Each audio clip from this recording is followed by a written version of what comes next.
Hello, I'm Athena from Meticulous Ink, and today we're going to do a bit of wax sealing.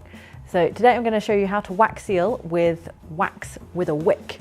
So it's got the wick inside just like a candle, and we've got a seal as well, obviously, and some envelopes. So I'm going to show you the best way to seal your envelopes.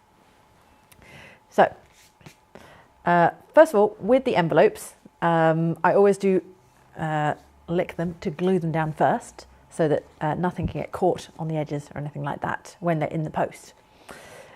So for the actual sealing, the things that we need a stick of wax. So we stock these in red is sort of the most traditional colour, but we do stock them in lots of other colours. There's gold and silver and copper and blue and black, which looks really cool. So we're going to be using some red today, so you can see it nice and bright. So we've also got a brass seal. So this one is our Meticulous Ink logo. There it is, it's very lovely. So the brass seals can get very, very intricate, and we do make bespoke ones. So if you have a design in mind, or if you'd like a monogram or something, and then you can use it forever and ever and ever. So what I also have is a little lighter so that I can light my stick of wax.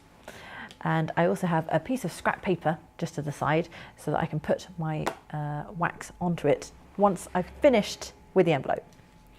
Okay, so to start with, we're going to light our wax. Like so. So light it just like a candle, but we want to hold it horizontally instead. So when you're first starting it, it may need a little bit of help with the lighter, or with a candle if you're doing it that way. So the way that I hold the stick is horizontal. So try not to angle it so that it's towards the envelope.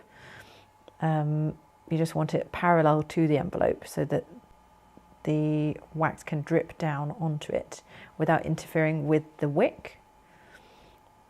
Now you can also see that I'm turning the stick of wax so that it burns evenly. Now you do need to be patient and let it drip onto your envelope. So we want about maybe 10p amount of wax on your envelope. Obviously it does depend on how big your seal is. But you can just keep turning it around so that it burns evenly.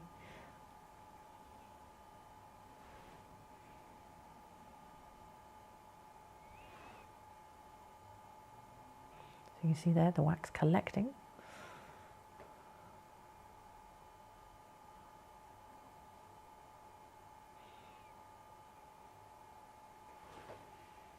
Now, if you do find that you're getting impatient, the more that you tilt your wax towards the envelope, so the flame is towards the envelope, then the more likely you're going to get burnt bits in your wax, which, you know, is fine if you prefer that kind of look. But if you want a pristine seal, then you've got to be patient.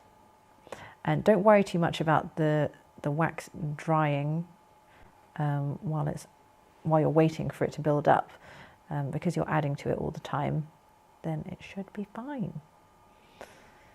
It's only once you actually seal it with a bit of cold metal that then it wants to dry. Okay, so I'm going to get ready to seal my envelope. So once you've got a good amount of wax, then you need to blow out the candle and place your stick of wax on your bit of scrap paper that you've got next to you, of course. So I'm going to go for it now. And then it makes a lovely, beautiful smell. Now, before you seal it, you want to double check that your seal is the right way up. It's very important to do before you seal. Next, we want to place it in the middle and then just push it down. So you can hold it there for a few seconds and then peel it off. Ta-da! And then we have our beautiful wax seal. How lovely. That is how you wax seal an envelope using a wax stick with a wick. Now, if you're going to be doing lots of wax sealing, then you may want to use a wax sealing glue gun, which is much easier than the wick, especially if you've got lots and lots to do. So make sure you subscribe, as we will be doing a video on that too. Thank you very much for watching, and I hope this helped.